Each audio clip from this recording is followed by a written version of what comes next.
62 లక్షల మంది ప్రజల్లో మెడ్ప్లస్ బ్రాండ్ మెడిసిన్స్ కి మారడం వలన 915 కోట్ల రూపాయలు సేవ్ చేసుకున్నారు. అదే మెడిసిన్స్ అదే క్వాలిటీతో 50 to 80% డిస్కౌంట్. క్యాన్సర్ గురించి అంటే అపోహలు కొన్ని ఉన్నాయి. యాక్చువల్గా కొంతమంది అన్నం తింటే క్యాన్సర్ వస్తుందని, షుగర్ అనేది క్యాన్సర్ కణాలని పెంచి పోషిస్తుందని చెప్పేసి, రేడియేషన్ అనేది కొద్దిగా ఇబ్బంది జరుగుతుంది, ఇది క్యాన్సర్ కంటే ఒక్కోసారి ప్రమాదకరంగా మారిందని చెప్పేసి అంటే కొంతమంది కొన్ని అపోహలు ఉన్నాయి.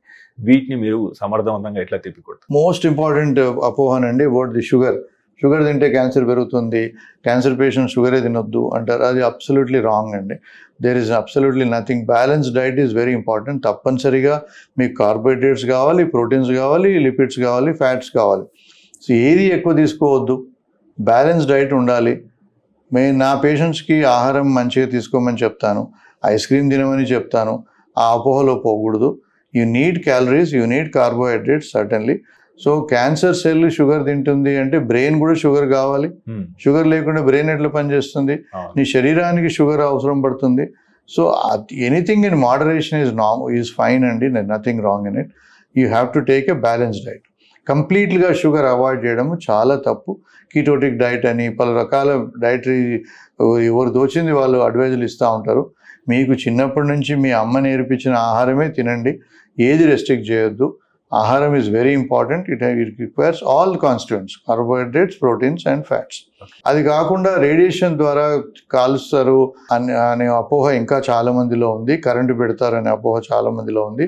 అవి కొత్తగా వచ్చిన ఈ పరికరాల ద్వారా, కంప్యూటర్ టెక్నాలజీ ద్వారా, ఆర్టిఫిషియల్ ఇంటెలిజెన్స్ ద్వారా ఈ ఎనీ స్మాల్ ట్యూమర్ ఎక్కడ ఏ భాగంలో ఉన్నా కూడా సైడ్ ఎఫెక్ట్స్ లేకుండా మనం ఇటీవల రేడియేషన్ చేయడం జరుగుతుంది.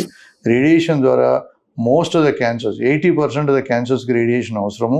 అది భయపడి మీరు రేడియేషన్ వద్దు, రేడియేషన్ మాత్రం తీసుకోను అనే ఆలోచన చేసుకోవద్దు.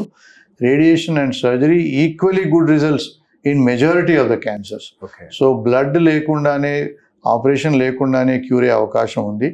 ఏ డాక్టర్ కానీ మీకు రేడియేషన్ అడ్వైస్ చేసినా, సర్జరీ అడ్వైస్ చేసినా ఆల్టర్నేటివ్ ఆప్షన్ ఉందా లేదా అని మీరు తప్పనిసరిగా అడగాలి. నెంబర్ 1. నెంబర్ 2, క్యాన్సర్ ట్రీట్మెంట్ అనేది 3 విధాలుగా మేజర్గా సర్జరీ, రేడియేషన్, కీమోథెరపీ ద్వారా జరుగుతుంది. ఏ పేషెంట్కి ఏం అవసరమో అనేది కూడా చాలా ఇంపార్టెంట్. ఏ డాక్టర్ దగ్గరికి వెళ్తే నేనే గొప్పవాణ్ణి, నేనే కోర్స్ చేస్తాను, నేనే సర్జన్ను, మీకు వేరే ఆ డాక్టర్ దగ్గరికి పోయే అవసరం లేదు అనే ఛాన్సెస్ చాలా ఉన్నాయి. ఎందుకంటే 3 డాక్టర్లు 3 విధాలుగా చెప్పొచ్చు. సో దాని కొరకు మీరు ఏ డాక్టర్ దగ్గరికి పోయినా కూడా you should always ask for a combined opinion. దాన్ని మనం ట్యూమర్ బోర్డ్ ఒపీనియన్ అంటాం.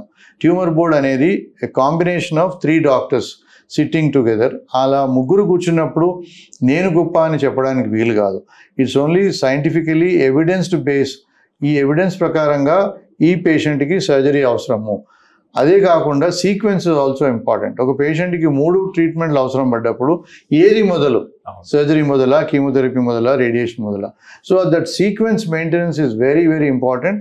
రిజల్ట్స్ మంచిగా కావాలంటే ఒక ట్యూమర్ బోర్డ్ ఒపీనియన్ తీసుకొని సరైన వైద్యం చేసుకుంటే తప్పనిసరిగా 60 to 70% ఆఫ్ ద క్యాన్సర్స్ ఇటీవల మనం క్యూర్ చేయగలుగుతున్నాము. ఆ 30-35%లో కూడా ఒకవేళ అడ్వాన్స్ నుండి క్యూర్ చేయకపోతే సంవత్సరాల పాటుకు మనం వాళ్ళని కంట్రోల్ చేయడానికి వీలవుతుంది.